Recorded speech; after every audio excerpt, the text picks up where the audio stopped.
The Aghori story. One such powerful Aghori story that had me scratching my head was the one narrated by my mother. Her father, my grandfather, a saintly man, was a sage himself. He entertained unusual guests that used to scare my ma beyond limit.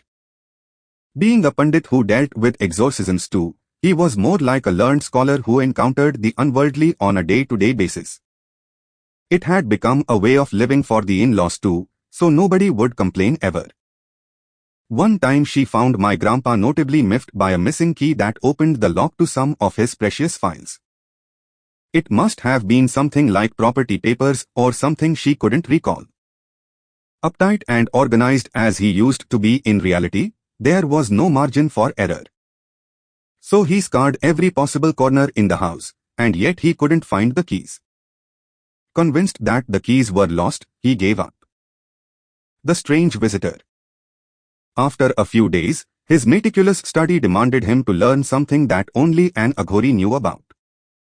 It skimmed the surface of the supernatural, and in hushed talks children in the house would discuss their father's new subject. So, the inevitable happened, and one of my grandpa's friends showed up at the door.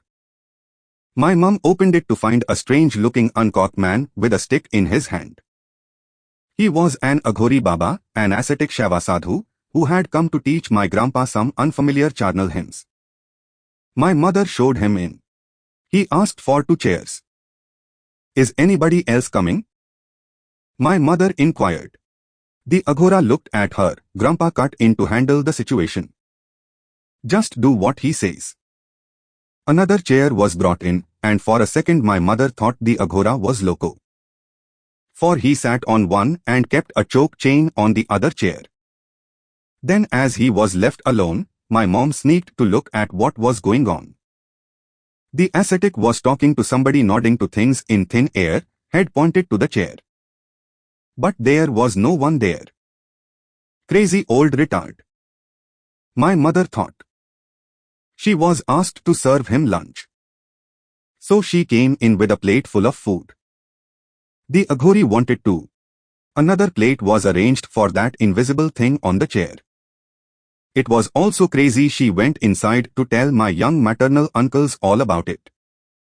My uncle then tiptoed to a hidden corner to hear what the talk was all about. From what he gathered, an impending bizarre ritual, an Aghori sadhana, seemed to be on the cards the same night. He couldn't have missed it for the world. The dead of the night. When the clock struck 12 a.m., hushed voices didn't wake up my uncle.